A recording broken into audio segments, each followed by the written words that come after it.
Hello friends, class 8th. Again I am telling you a geography, 4th chapter, agriculture.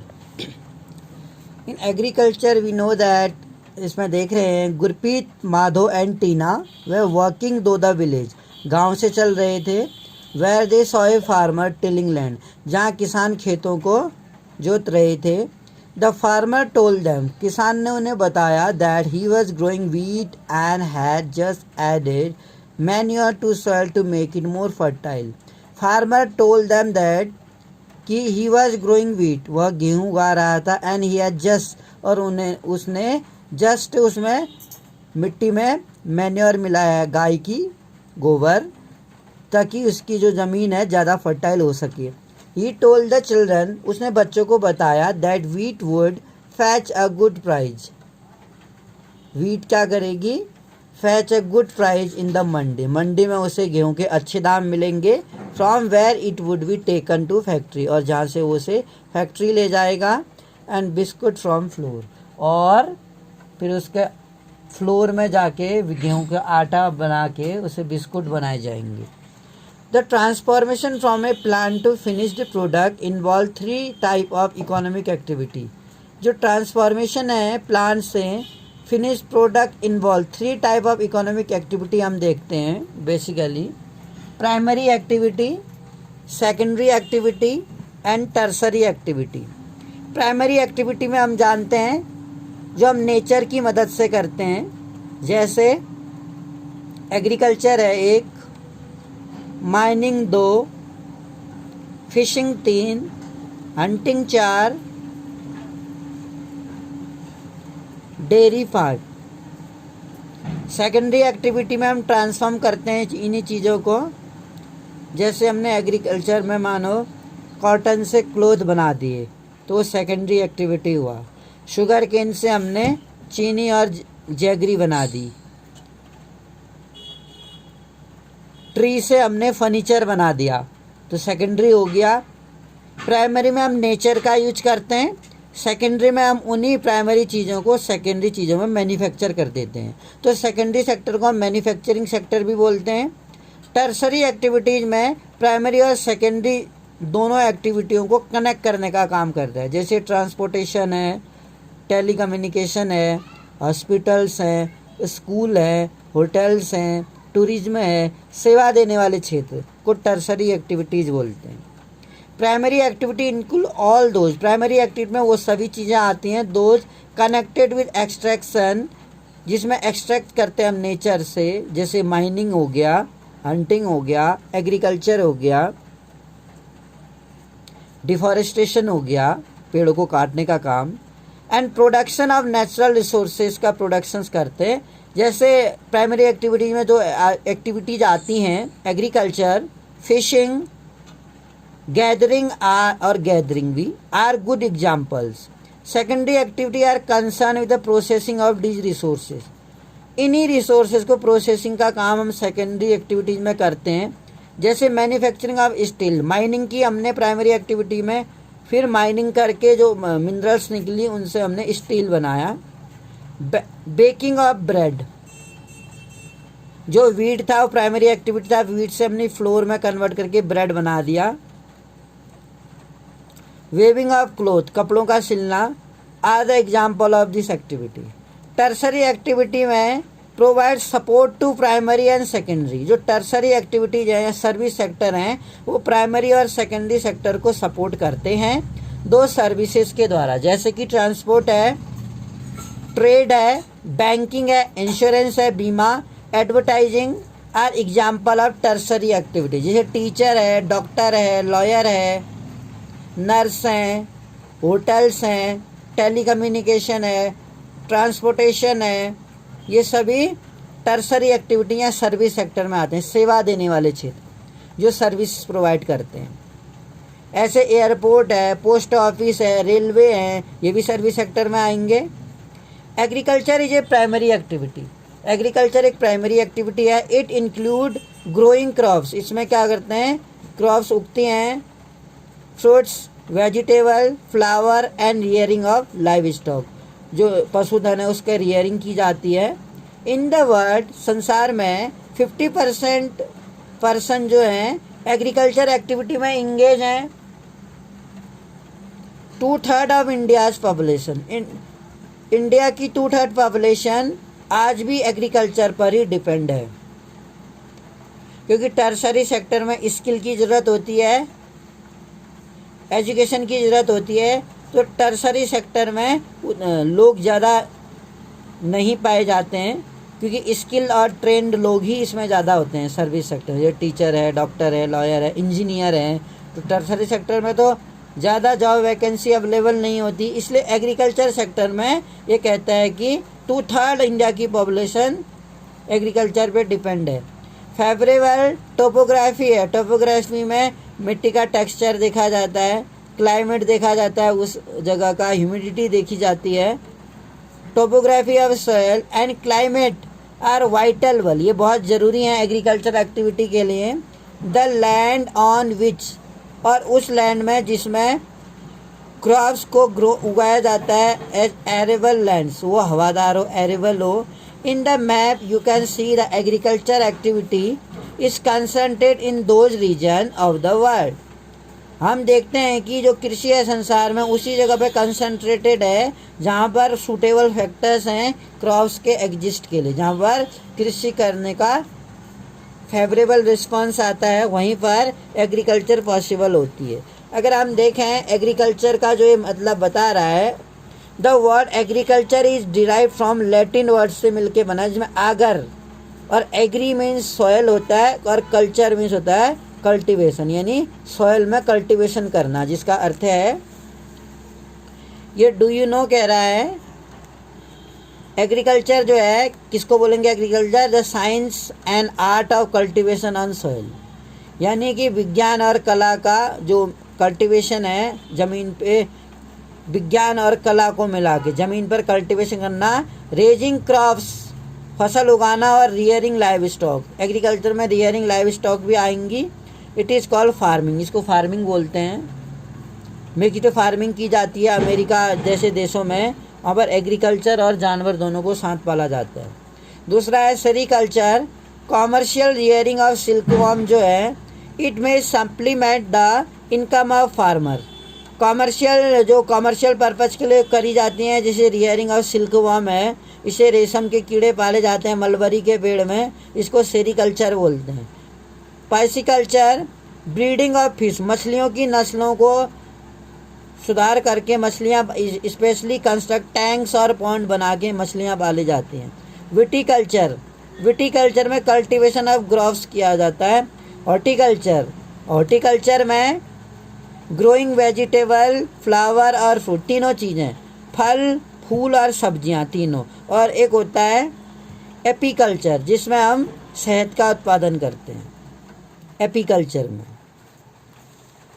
Farm system अगर हम देखें, agriculture और farming can be look as a system. The important inputs जो हैं, जो हम agriculture में करते हैं, जैसे कि सीड्स हैं, फर्टिलाइज़र है, मशीनरी ज़रूरी है, एंड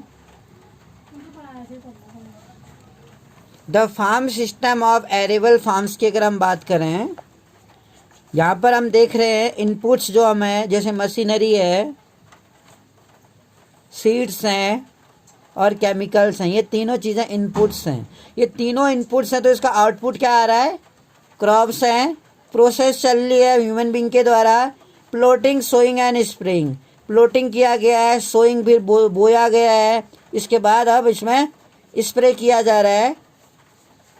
तो एरेबल फार्म्स जो हम देख रहे हैं, फिजिकल और ह्यूमन फार्म्स में देख रहे हैं। फिजिकल इनपुट्स जो है, फिजिकल और ह्यूमन। फिजिकल में क्या क्या आता है? सनशाइन है, रेनफॉल है, टेम्परेचर है, सॉइल है और स्लोप है, ये फिजिकल आएगा।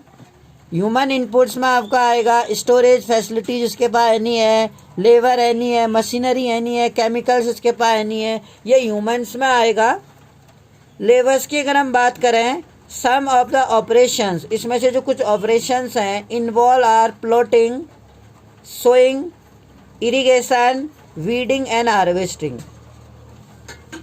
जैसे प्लॉटिंग है, सोइंग बोना, इरिगेशन करना, वीडिंग जो वीड्स होते हैं उनको उखाड़ना, हार्वेस्टिंग करना, the outputs from the system, और जिससे आउटपुट निकलेगा क्रॉप्स है, वूल है, डेयरी है, पोल्ट्री प्रोडक्ट्स। हम इसमें कितना कर सकते हैं। टाइप्स ऑफ फार्मिंग की अगर हम बात करें, farming is practice in various वे। जो फार्मिंग है वो कई तरीके से की जाती है पूरे संसार में। वो डिपेंड करता है कि वहाँ की जोग्राफिकल कंडीशन कैसी है। Demands of produce, labour and level of technology कैसी है। फार्मिंग कैन बी क्लासिफाइड, जो फार्मिंग है वो क्लासिफाइड की जा सकती है टू कैटेगरी में, subsistence farming and commercial farming. अब अगर सब्सिस्टेंस फार्मिंग की बात करें, इस फार्मिंग में practice to the needs of farmer family, परिवार के सदस्यों की ज़रूरतों के लिए, यानी किसानों के परिवारों की ज़रूरतों के लिए ही इसमें फार्मिंग की जाती है। ट्रेडिशनली हम देखें इसमें जो टेक्नोलॉजी है वो लो लेवल रहता है, क्योंकि हम इसमें ओल्ड टूल्स का प्रयोग करते हैं। लेबर आर यूज, और परिवार के फैमिली मेंबर ही लेबर का काम करते हैं to produce on small outputs. Subsistence farming can be further classified, जो सब्सिस्टेंस फार्मिंग है जिसमें फैमिली के मेंबर ही काम करते हैं, स्मॉल पैचेज ऑफ लैंड में काम करते हैं, ओल्ड टूल्स का यूज होता है, और इस खेती ये वाली खेती मानसून पे डिपेंड होती है, इसलिए प्रोडक्शन भी लो होता है। Intensive subsistence and primitive subsistence. अब सब्सिस्टेंस फार्मिंग को भी हम दो भागों में क्लासिफाइड कर सकते हैं, एक इंटेंसिव सब्सिस्टेंस और एक प्रिमिटिव सब्सिस्टेंस। इंटेंसिव सब्सिस्टेंस में हम क्या करते हैं, the farmer cultivate A small plot of land. Intensive subsistence में स्मॉल प्लॉट ऑफ लैंड में खेती की जाती है, सिंपल टूल्स की मदद से, और मोर लेबर इसमें लगाए जाते हैं। Climate with large number of day, जो क्लाइमेट है large number of day with sunshine, जैसे हम देखते हैं इसमें सनशाइन देखते हैं। Fertile soil permit growing of more than one crop annually on the same plot, एक ही प्लॉट में हम मोर देन वन क्रॉप भी लगा सकते हैं, इसमें फर्टाइल सॉइल होती है। राइस इसमें मेन क्रॉप होती है। अदर क्रॉप जो इंक्लूड अगर हम इसमें करें वो वीट होती है, मेज है, पल्स है, और ऑयल सीड है, तेल वाली फसलें जैसे मूंगफली है, मस्टर्ड है, सरसों है, सनफ्लावर है। इंटेंसिव सब्सिस्टेंस में एग्रीकल्चर इज प्रिवलेंट, उन जगहों पर लगाई जाती है जहाँ is the thickly populated area, जहाँ बहुत ज़्यादा पॉपुलेशन है। An area monsoon region of South और साउथ ईस्ट एशिया के भागों में भी लगाई जाती है। Primitive subsistence agriculture include shifting cultivation and nomadic herding. Primitive subsistence में दो प्रकार होते हैं, एक शिफ्टिंग कल्टीवेशन और नोमैडिक एडिंग। शिफ्टिंग कल्टीवेशन में इस प्रैक्टिस इन थिकली फॉरेस्ट एरिया, उन जगहों पर की जाती है जहाँ पर बहुत घने जंगल हैं, जैसे अमेजन बेसिन है, ट्रॉपिकल अफ्रीका है, and part of south East Asia है, नॉर्थ ईस्ट एशिया में भारत के। दीज आर द एरियाज, वो ऐसे क्षेत्र हैं जहाँ भारी बारिश होती है, हैवी रेनफॉल होती है, क्विक रीजनरेशन, जो वेजिटेशन वहाँ होती है, पेड़ पौधे, क्योंकि शिफ्टिंग कल्टीवेशन में हम पेड़ों को काटते हैं, काटने के बाद जला देते हैं, और उनकी जो राख है उसको खेतों में खाद के रूप में छिड़कते हैं, फिर उसमें प्लॉटिंग किया जाता है, प्लॉटिंग करने के बाद सोइंग करते हैं इसमें। These are the area of heavy rainfall. Quick regeneration होती है जहाँ पर बारिश ज़्यादा होगी वहाँ पर जो वेजिटेशन हमने काटी है वो दोबारा रीजनरेट हो जाएगी। अ प्लॉट ऑफ लैंड जिसमें क्लियर किया जाता है बाय फेलिंग द ट्री, पेड़ को काटे जाते हैं और उसके बाद उन्हें जलाया जाता है। ऐसे साथ देन मिक्स, उसके बाद जो राख होती है उसमें मिक्स कर देते हैं with the soil and crops, जैसे सॉयल में क्रॉप्स जो हैं मेज उगाते हैं, yam, potatoes, cassava are grown. After the soil loose, जैसे ही वो ज़मीन पर इसकी फर्टिलिटी लूज हो जाती है, द लैंड इज एबंडन, उस ज़मीन को छोड़ दिया जाता है। And the cultivator moves to a new plot, और जो कल्टिवेटर होते हैं वो नए प्लॉट में जाते हैं, नई जगह पर। शिफ्टिंग कल्टीवेशन को स्लैश एंड बर्न एग्रीकल्चर भी कहते हैं और झूमिंग कल्टीवेशन भी बोलते हैं। यानी 3 नाम मैंने आपको बताए, shifting cultivation, slash and burn agriculture और झूमिंग एग्रीकल्चर। शिफ्टिंग एग्रीकल्चर में नोमैडिक जो नोमैड्स होते हैं वो एक जगह पर पेड़ों को काट के उसको जला देते हैं और उनकी राख को खेतों में छिड़कते हैं, और कुछ समय के बाद जब वहाँ पर उसकी फर्टिलिटी कम हो जाती है उस ज़मीन की, वो नए एरिया में चले जाते हैं और कुछ वक्त तक वो एरिया वैसे ही छोड़ देते हैं। और चूँकि वहाँ बारिश ज़्यादा होती है तो कुछ टाइम पर जो उन्होंने आधे से हुआ वेजिटेशन काटी है वहाँ दोबारा से रीजनरेट हो जाती है वही वेजिटेशन। अब बात करें नोमैडिक हर्डिंग की, अगर in the same way nomadic herding is practice in the semi arid region, Sahara के जो क्षेत्र हैं वहाँ पे की जाती है, जो नोमैड्स इधर से उधर ट्रैवल करते हैं। Central Asia and some part of India like Rajasthan and Jammu Kashmir, in this type of farming जो हर्ड्समैन होते हैं यानी जो झुंड बना के चलते हैं, move from place to place, एक जगह से दूसरी जगह पर जाते रहते हैं अपने जानवरों के साथ चारे और पानी के लिए, क्योंकि इनके पास बहुत ज़्यादा मात्रा में जानवर होते हैं तो अपने जानवरों के लिए ये चारा और पानी ढूंढते हैं, तो इसलिए ये जगह बदलते रहते हैं along defined routes. This type of movement arise in response to climatic constant and terrains. मैदानी इलाकों में क्लाइमेटिक कंडीशन देखते हुए ये ट्रैवल करते हैं। सीप अपने साथ बहुत सारी भेड़ें होती हैं, इनके पास ऊँट होते हैं, याक होते हैं एंड बकरियां होती हैं। आर कॉमनली रियर्ड किए जाते हैं, पाले जाते हैं। दे प्रोवाइड मिल्क, ये इनको दूध, meat, wool, hides and other product देते हैं। And herders and their families, herders को और इनके परिवार वालों को। कॉमर्शियल फार्मिंग की अगर हम बात करें, in commercial farming crops are grown and animals are reared. Market में बेचने के लिए जो फार्मिंग की जाती है उसे कॉमर्शियल फार्मिंग बोलते हैं, और इसमें एनिमल को भी पाला जाता है। The area cultivated and amount of capital use in large, जो एरिया होता है कल्टीवेशन का वो बहुत बड़ी मात्रा में वास्ट एरिया में किया जाता है और ज़्यादा मात्रा में कैपिटल यूज किया जाता है। Most of the work is done by machine, इसमें ज़्यादा काम मशीनों के द्वारा होता है। Commercial farming include commercial grain, commercial farming में जो कॉमर्शियल ग्रेन है अनाज वो उगाया जाता है। मिक्स फार्मिंग की जाती है और प्लांटेशन एग्रीकल्चर भी किया जाता है। प्लांटेशन एग्रीकल्चर में जैसे बनाना है, टी है।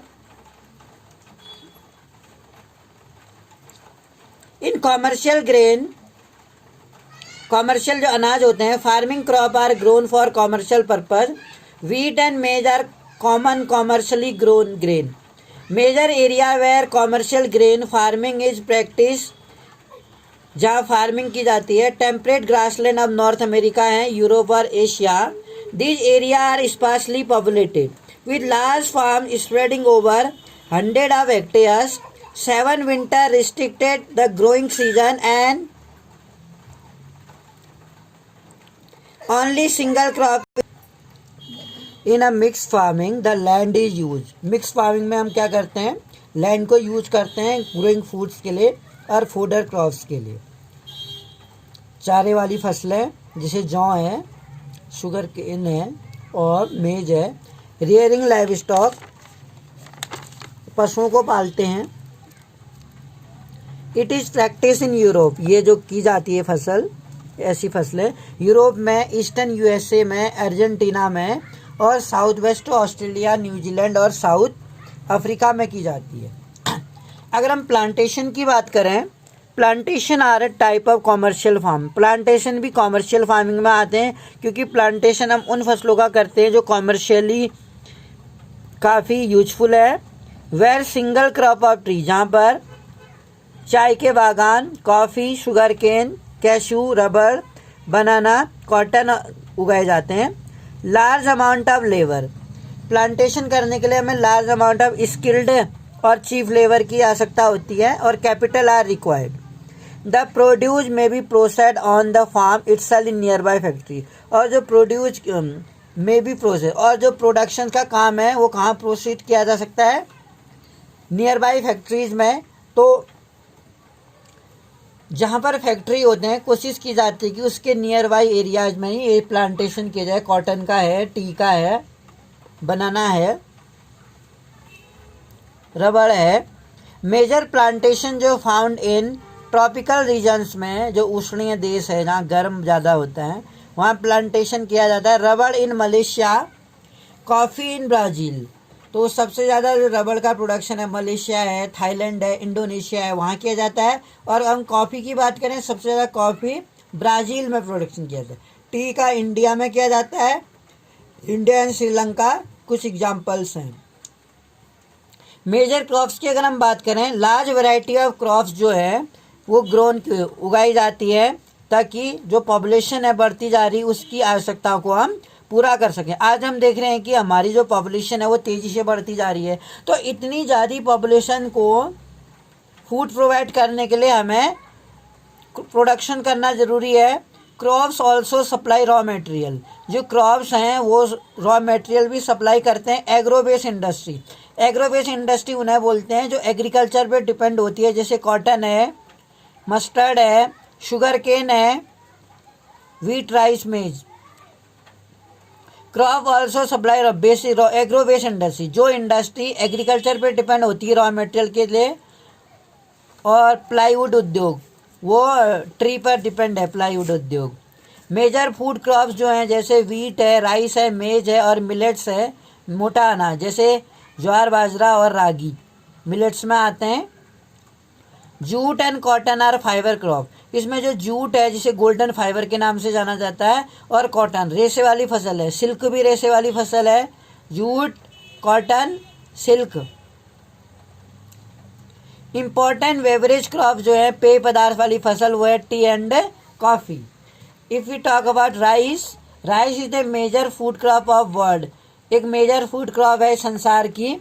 It is a staple diet, यह एक स्टेपल डाइट है, भरण पोषण करने वाली फसल।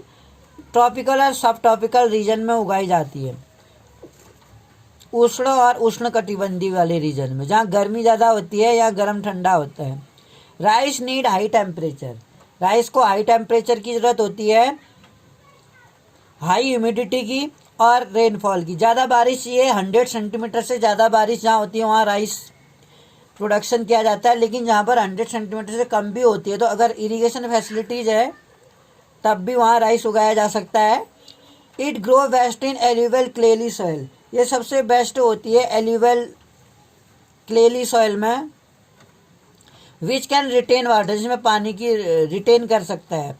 China let's the production of rice flowed by India, China सबसे ज़्यादा प्रोडक्शन करने वाला कंट्री है दुनिया में, जिसे बाउल ऑफ राइस के नाम से जाना जाता है, चीन के चावल का कटोरा। उसके बाद इंडिया है, Japan, Sri Lanka and Egypt. It is favourable climatic condition, in favourable climatic condition में वेस्ट बंगाल को अगर हम देखें एंड बांग्लादेश, वेस्ट बंगाल में सबसे ज़्यादा राइस प्रोडक्शन किया जाता है इंडिया में। बांग्लादेश 2 to 3 क्रॉप्स एक साल में राइस की वेराइटीज उगाई जाती है। Next we are starting about the wheat.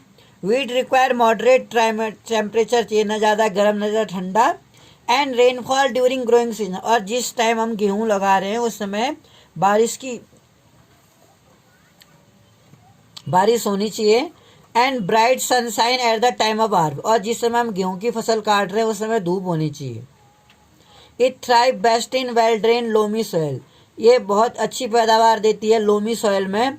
Wheat is grown extensively in USA में उगाया जाता है, कनाडा में, अर्जेंटीना में, रशिया में, यूक्रेन, ऑस्ट्रेलिया, इंडिया में। इंडिया में विंटर में उगाया जाता है। Now about the millets, millets mean मोटा अनाज, they are also known as coarse grain के नाम से भी जाना जाता है ये millets, and can be grown on less fertile, और उन इलाकों में भी हो जाता है जहाँ पर जो लैंड है कम फर्टाइल है और सैंडी सॉइल है जहाँ पर। It is a Hardy shop and needs low rainfall, जब हम इसे उगाते हैं क्योंकि इसमें लेस फर्टिलिटी की ज़रूरत होती है, लो रेनफॉल वाले इलाकों में भी आसानी से उग जाता है। हाई टू मॉडरेट टेम्परेचर चाहिए इसके लिए, एंड एडुकेट रेनफॉल। जिसे ज्वार बाजरा है, ragi are grown in India, other countries are Nigeria, China और नाइजर। रागी जिसे हम यहाँ लोकल भाषा में मड़ुआ बोलते हैं, और ज्वार में महाराष्ट्र नंबर 1 है, बाजरा में राजस्थान, वहाँ ज्वार बाजरा की रोटी बनाते हैं। Next we are studying about maize. तो इनको जो ज्वार बाजरा और रागी है, तीनों को क्या नाम दिया गया है? मिलेट्स, जिसे मोटा अनाज भी बोलते हैं।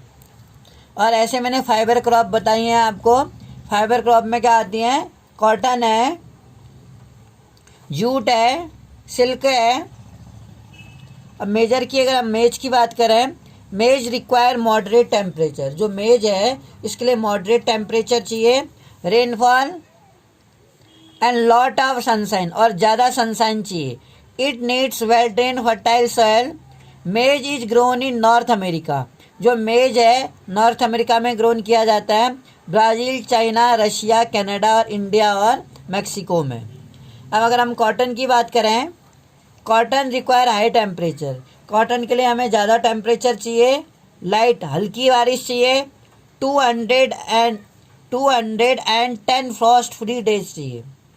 करीब 210 डेज में फ्रॉस्ट फ्री यानी बिना कोहरे वाला दिन, एंड ब्राइट सनशाइन चाहिए इसकी ग्रोथ के लिए, तभी कॉटन हो सकता है।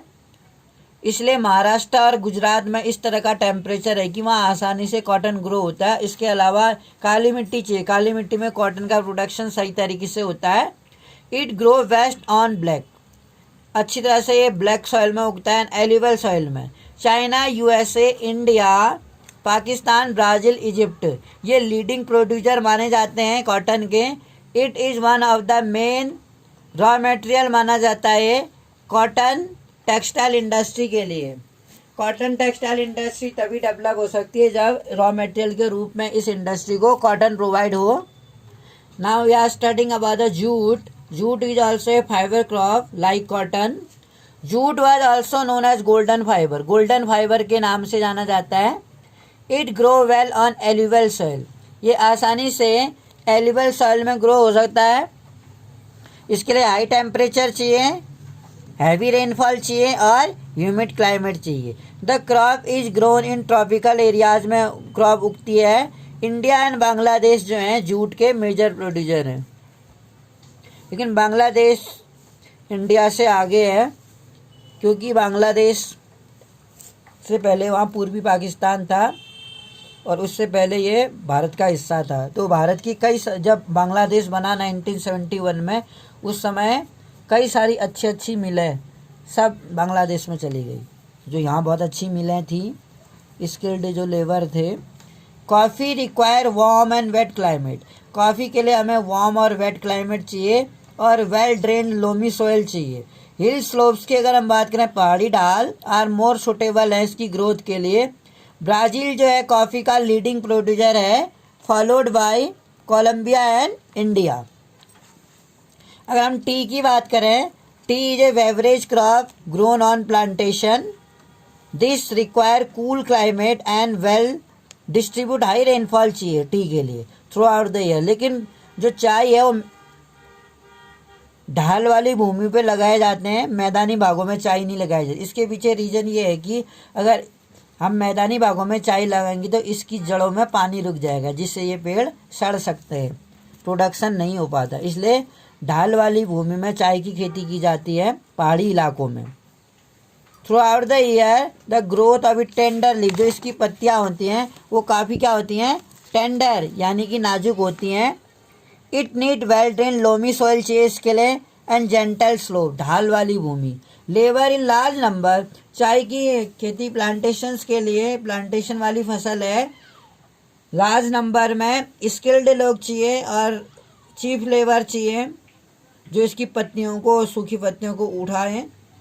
और एक बार जैसे चाय के पौधे लगाए जाते हैं तो अगले साल दोबारा से और हो जाते हैं उसी में।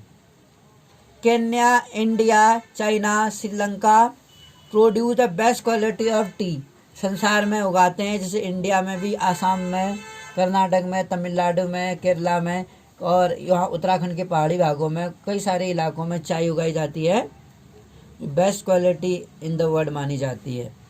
एग्रीकल्चरल डेवलपमेंट की अगर हम बात करें, एग्रीकल्चर का जो डेवलपमेंट है refers to efforts made to increase farm production. हम देखते हैं कि जो कृषि का विकास है एफर्ट्स किए जाएं to made to increase farm production को बढ़ाने के लिए in order to meet the growing demand. और जिस तरीके से एग्रीकल्चर क्रॉप्स की डिमांड बढ़ रही है, increasing population, as the population is increasing we should adopt new technology in agriculture for the better growth. If the crops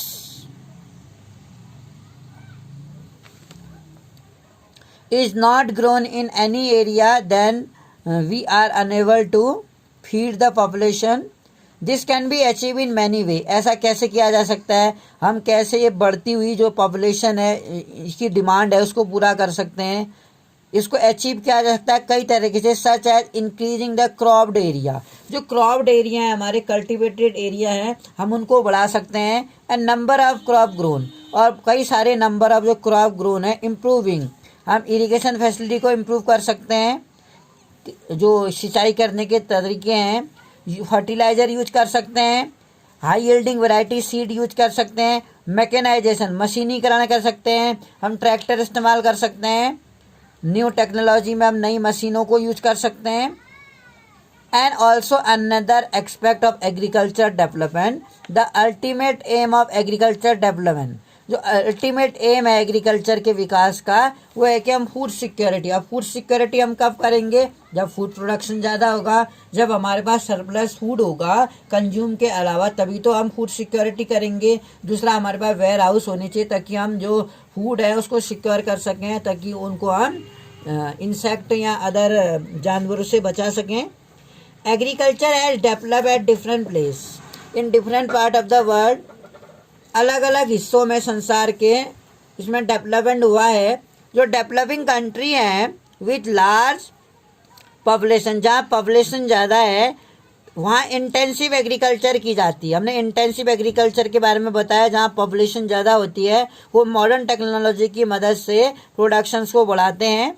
where crops are grown, जहाँ small holding में भी ज़्यादा प्रोडक्शन करते हैं, mostly for subsistence.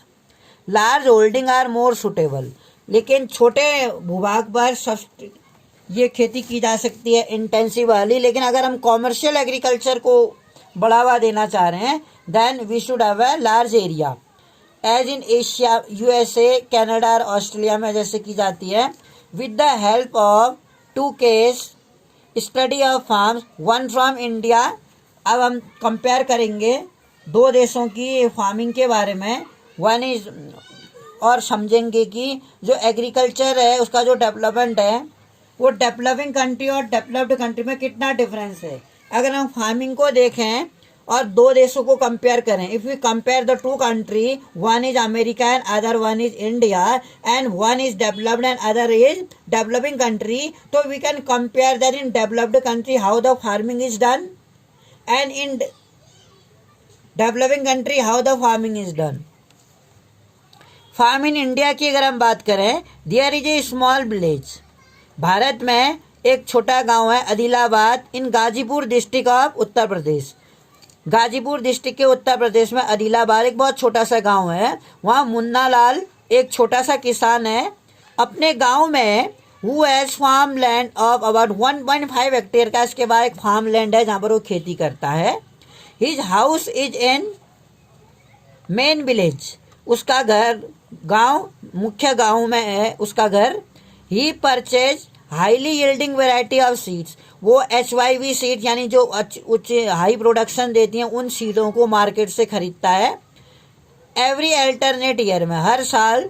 The land is fertile, उसकी जो land है वो फर्टाइल है, उपजाऊ है। ही ग्रो एटलीस्ट 2 क्रॉप्स, और वो साल में अपने खेत में लगभग 2 फसलों को बोता है। विच आर नॉर्मली वीट, जो नॉर्मली वीट या राइस होती है, और दालें भी उगाता है अपने खेत में वो।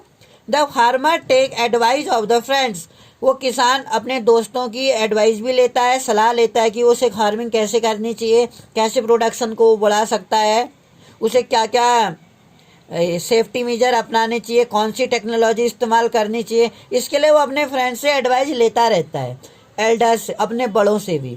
As well as government agriculture office भी जाता है वो, रिगार्डिंग फार्मिंग प्रैक्टिसेस, कृषि करने के तरीकों को मेथड सीखने के लिए। ही टेक्स ए ट्रैक्टर, उसने एक ट्रैक्टर लेता है रेंट पर, किराए पर, अब खेतों को जोतने के लिए। दो सम ऑफ हिज फ्रेंड, उसके दोस्त अभी भी ट्रेडिशनल मेथड्स का इस्तेमाल करते हैं, जैसे कि उसके कुछ दोस्त अभी भी खेत की जुताई के लिए बैलों का इस्तेमाल करते हैं, बैलों से खेतों को जोतते हैं। देयर इज ए ट्यूबवेल, उसके गांव में नज़दीक में एक ट्यूबवेल भी है फील्ड में।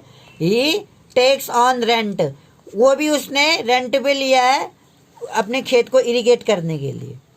Munna Lal also has 2 buffalo, Munna Lal के पास 2 भैंसें भी हैं। फ्यू हैंस, कुछ मुर्गियां भी हैं। ही सेल मिल्क, जैसे कि मुन्ना लाल के पास 2 भैंस हैं और कुछ मुर्गियां पाली हैं मुन्ना लाल ने, तो वो दूध बेचता है इन कोऑपरेटिव स्टोर, कोऑपरेटिव स्टोर में जहाँ दूध की डेयरी है। Located in near by town, वो नज़दीक के शहर में उनके कोऑपरेटिव स्टोर में जाके दूध बेच के आता है। He is a member of cooperative society, वो जो सहकारिता होती है सोसाइटी, उसका मेंबर भी है। Which he also advise him on the type of fodder, वहाँ से वो एडवाइस देता है इनको कि on the type of fodder, जो उसे कौन सा फूडर इस्तेमाल करना चाहिए जानवरों के लिए और कौन से सेफ्टी मेजर अपनाने चाहिए जिससे कि उसके जो पशुधन है, पशु हैं, उनको वो स्वस्थ रख सके। एंड आर्टिफिशियल इंसेमिनेशन, जो कृत्रिम गर्भाधान है, ऑल द मेंबर ऑफ, उसके परिवार के सभी मेंबर उसकी मदद करते हैं वेरियस फार्म एक्टिविटी के लिए। समटाइम ही टेक क्रेडिट, और कभी कभी वो क्रेडिट भी लेता है, यानी लोन लेता है एग्रीकल्चर कोऑपरेटिव सोसाइटी से, ताकि वो हाई यील्डिंग वैरायटी सीड्स को खरीद सके और अदर इम्प्लीमेंट सुधार कर सके अपने एग्रीकल्चर के लिए। He sell is produce in the mandi, वो मंडी में बेच के आता है अपना जो प्रोडक्शन है, जो नज़दीक ही टाउन शहर में है। Since majority of the farmer, हम यहाँ जो मेजॉरिटी देखते हैं फार्मर्स की, do not have a lack storage, उनके पास स्टोरेज की फैसिलिटी शायद उतनी नहीं है, कमी है। वेयर हाउसेज, गोडाउन उतने नहीं है जहाँ पर वो अनाज को सुरक्षित रख सकें। They are forced to sell the produce, facility की कमी है स्टोरेज की। When the market is not favourable, जब मार्केट में उनको अपनी क्रॉप्स के फेयर प्राइजेज नहीं मिलते हैं तो मजबूर हो जाते हैं बेचने के लिए कम कीमत पर, क्योंकि उनके पास उस क्रॉप्स को रखने की कोई फैसिलिटी नहीं होती है जहाँ की वो अपनी फसलों को कीड़े मकोड़ों से बचा सके। रिसेंट ईयर में हमने देखा था government has taken some steps, government ने कुछ कदम उठाए हैं ताकि वो स्टोरेज फैसिलिटी को किसानों को प्रोवाइड करा सकें, जिससे कि वो अपने फसलों को कंजर्व करके रख सकें। अगर फार्म इन एशिया यूएसए की बात करें, एवरेज साइज ऑफ फार्म जो यूएसए में साइज होता है खेतों का मच लार्जर, हमारे इंडियन फार्म्स के मुकाबले में काफ़ी बड़े आकार के वहाँ फार्म हाउस होते हैं। टिपिकल फार्म साइज जो यूएसए में होते हैं वो 250 हेक्टेयर के होते हैं। Farmer generally reside in the farm, जो किसान होते हैं वो आमतौर पर इस फार्म में ही रहते हैं, वहीं पे घर बना के रहते हैं। सम ऑफ द मेजर क्रॉप जो ग्रोन उगाई जाती है अमेरिका में, मक्का है, corn, soybean, wheat, cotton and sugar beet. जोई हॉरन ए फार्मर है इन द मिडवेस्ट अमेरिका में, इन द लोअर स्टेट में, ओन अबाउट 300 हेक्टेयर उसके बाद लैंड है। ही ग्रो कॉर्न, वो अपने खेतों में कॉर्न उगाता है। और आफ्टर मेकिंग श्योर, ये श्योर होने के बाद कि दैट सॉयल है, उसके पास मिट्टी की फर्टिलिटी है और पानी के संसाधन है, टू मीट द नीड, ये 2 चीज़ें, जो फर्टिलिटी है ज़मीन की और वाटर रिसोर्स उसके पास पर्याप्त मात्रा में है। एडुकेट मीजर, पर्याप्त जो मेजर हैं आर टेकन, वो अपनाए जाते हैं उसके द्वारा, टू कंट्रोल पेस्ट, तो कंट्रोल करता है। दैट कैन डैमेज, वो जो उसके खेतों में पेस्ट होते हैं उसको कंट्रोल करने के लिए, जो उसके फसलों को नष्ट होने से बचाने के लिए वो अपने खेत में पेस्टिसाइड्स का प्रयोग करता है पर्याप्त मात्रा में।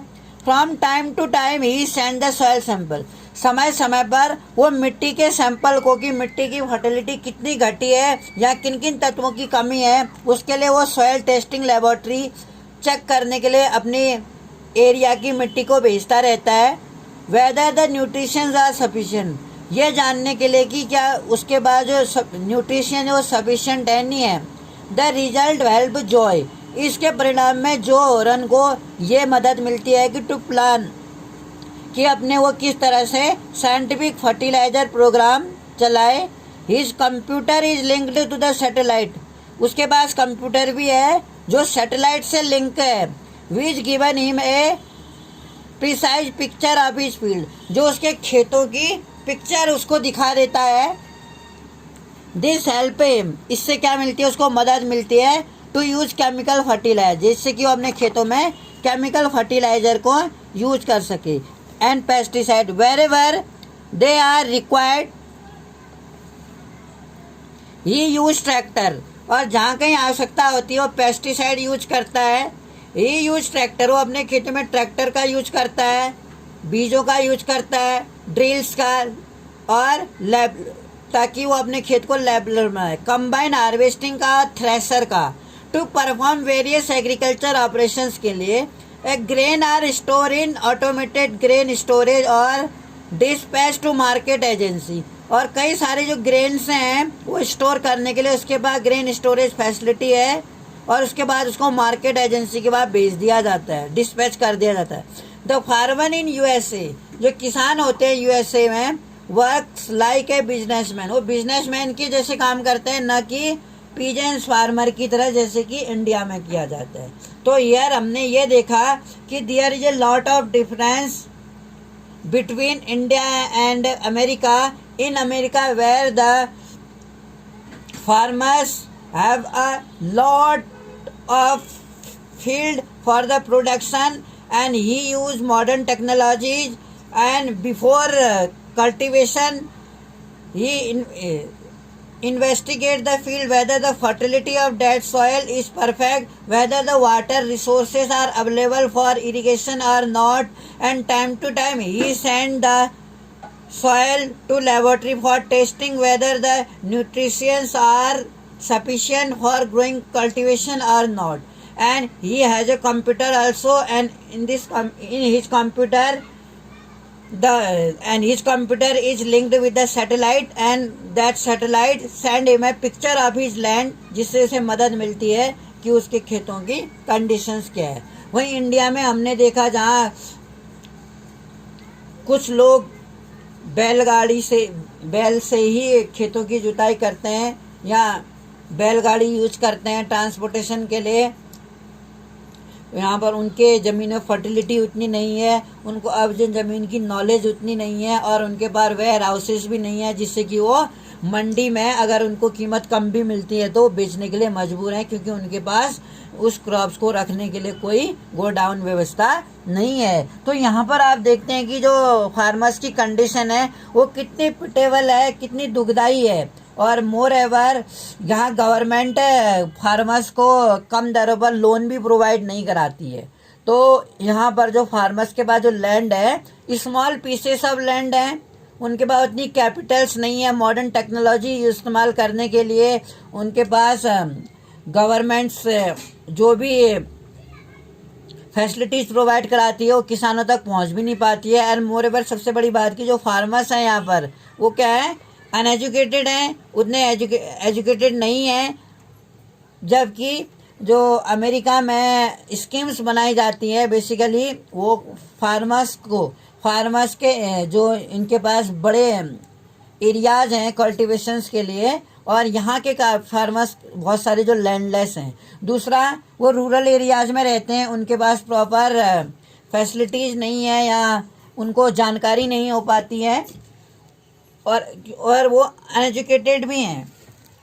इस कारण से वो जो यहाँ जहाँ तो इंडिया में जो फार्मर्स है हम अक्सर देखते हैं वो क्या करते हैं, जो अगर उन्हें कभी लोन लेना होता है तो गांव के ज़मींदारों के पास या